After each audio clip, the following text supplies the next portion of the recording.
নাহমাদুহু ওয়া নুসাল্লি ওয়া নুসাল্লিমু আলা রাসূলিহিল কারীম, আম্মা বা'দ। দেশ ও প্রবাসে, দূর এবং কাছে যে যেখান থেকে দেখছেন সবাইকে জানাচ্ছি আন্তরিক অভিনন্দন ও মোবারকবাদ। আলোচনা করব জৈনপুরী খানদানের অন্যতম আলিম ডক্টর এনায়েতুল্লাহ আব্বাসী সাহেবের একটা বক্তব্য নিয়ে। তিনার এক বক্তব্যে কারবালার যুদ্ধ সম্পর্কে আল্লাহ রসুলের একখানা হাদিস বয়ান করেছেন, যে হাদিসটা ইমাম বাইহাকি রাহমাতুল্লাহ আলাইহি দালাইলুন নবুওয়াতের মধ্যে উল্লেখ করেছেন। তিরমিজি শরীফের 3771 নম্বর হাদিস উল্লেখ, মুস্তাদরিকে হাকিমের 6764 নম্বর হাদিস উল্লেখ রয়েছে। আম্মাজান উম্মে সালামা রাদিয়াল্লাহু তাআলা আনহা তিনি বলেন, রাআইতু রাসূলুল্লাহি সাল্লাল্লাহু আলাইহি ওয়াসাল্লাম ফিল মানাম ইয়াবকা ওয়া আলা রাসিহি ওয়া লিহইয়াতিহি তুরাব। অর্থাৎ আমি আল্লাহ রসুলকে স্বপ্নে দেখলাম, আল্লাহর হাবিবের দাড়ি মুবারক এবং চুল মুবারকে মাটি লেগে আছেন। আমি জিজ্ঞাসা করলাম, মা লাকা ইয়া রাসূলুল্লাহ, ওগো আমার দয়াল নবীজি, কি হয়েছে আপনার? তখন আল্লাহর হাবিব জবাব দিলেন, ক্বালা শাহিদতু কাতলাল হুসাইন আনিফান, আমি এইমাত্র হুসাইনের শহীদ হওয়ার স্থানে উপস্থিত ছিলাম। অর্থাৎ ইমাম হুসাইন কারবালার ময়দানে শহীদ হয়েছেন, সেখানে আল্লাহ রসুল সাল্লাল্লাহু আলাইহি সাল্লাম হাজির ছিলেন। এই হাদিসে যে সাহিত্য শব্দটা রয়েছে, এই সাহিত্য শব্দের অর্থ দুই দিকে করা যায়। একদিকে হলো ইমাম মুল্লা আলী কারি রহমাতুল্লাহ আলাইহি তিনি মিশকাতে সরা মিরকাতে এইভাবে অর্থ করেছেন, ক্বালা শাহিদতু আই হাদারতু কাতলাল হুসাইন আনিফান। ইমাম মুল্লা আলী কারি রহমাতুল্লাহ আলাইহি এই সাহিত্য শব্দের অর্থ করেছেন হাদারতু, অর্থাৎ আমি ওখানে উপস্থিত ছিলাম। হাদারতু, আমি সেখানে উপস্থিত ছিলাম। কাতলাল হুসাইন আনিফান, ইমাম হুসাইন রাদিয়াল্লাহু আনহু যেখানে শহীদ হয়েছেন, ওই শহীদ হওয়ার সময় আল্লাহ রসুল সাল্লাল্লাহু আলাইহি সাল্লাম সেখানে হাজির ছিলেন। এই কথাটা ইমাম মুল্লা আলী কারি অর্থ করেছেন।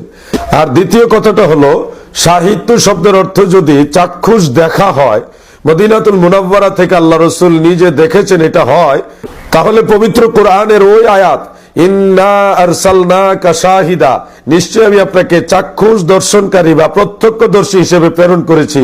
কোরআনের এই আয়াত থেকে আমরা বিষয়টা আরো ক্লিয়ার ভাবে বুঝতে পারি, আল্লাহর নবী আল্লাহর দেওয়া ক্ষমতায় সবকিছু দেখেন। কারণ শাহিদান মানে আল্লাহর নবী প্রত্যক্ষদর্শী, সবকিছু দেখেন, এটা ইমকানুল ওজুদ হিসেবে আল্লাহ প্রদত্ত ক্ষমতায় দেখেন। আর উম্মতের সাক্ষী বা দুনিয়ার সাক্ষী হিসেবে নবীজিকে পাঠানো হয়েছে, এটা নবীজির অন্যতম একটা কাজ। ওই অনুযায়ী হাসরের ময়দানে আল্লাহ রসুল সাল্লাল্লাহু আলাইহি সাল্লাম হাজির এবং নাজির হিসেবে সাক্ষী দিবেন। এখানে উল্লেখ্য যে আল্লাহর রসুল সাল্লাল্লাহু আলাইহি সাল্লাম সশরীরে সদা সর্বদা সর্বত্র হাজির, এই ধরনের কথা কোনো সুন্নি আলিম বলে না। বরং আল্লাহর নবী আল্লাহ প্রদত্ত ক্ষমতায় সদা সর্বদা যেখানে খুশি ওইখানেই জিসমানি ভাবে অথবা রুহানি ভাবে হাজির হতে পারেন, এটাই সুন্নি আলেমরা বলে। অতএব আল্লাহর রসুল সাল্লাল্লাহু আলাইহি ওয়াসাল্লাম আল্লাহ প্রদত্ত ক্ষমতায় সদা সর্বদা যেখানে খুশি ওইখানেই হাজির হইতে পারেন, সেটা জিসমানি ভাবে হোক রুহানি ভাবে হোক, দুই ভাবে আল্লাহ রসুল সাল্লাল্লাহু আলাইহি সাল্লামের ক্ষমতা রয়েছে। তাই আইনুল হুদা নামক এই বেহুদা লোকটাকে বলতে চাই, যত কথাই বলেন, যত দিকেই যান, আল্লাহর নবীর হাজির এবং নাজিরের বিরুদ্ধে একটা দলিল দেওয়ার ক্ষমতা আপনার হয়নি, ইনশাআল্লাহ হবেও না। যদি পারেন দলিলের জবাব দলিল দিয়ে দেন, গালাগালি দিয়ে নয়। গালাগালি কোন ফ্যামিলির লোকে করে, কোন জায়গার মানুষগুলি করে, সেটা আপনি বলেছেন। পারলে দলিলের জবাব দলিল দিয়ে দেন, আর না হয় খামোশ হয়ে যান। আল্লাহর হাবিবের বিরুদ্ধে অবস্থান করবেন না। আপনি আলাউদ্দিন জাহাদের বিরুদ্ধে কথা বলছেন না, আপনি আল্লাহ রসুলের শানমানের বিরুদ্ধে কথা বলছেন। পৃথিবীর সমস্ত আউলিয়া কেরাম এই বিষয়টাকে মেনে নিয়েছেন, যেটাকে আপনি ডিনাই করতে চাচ্ছেন।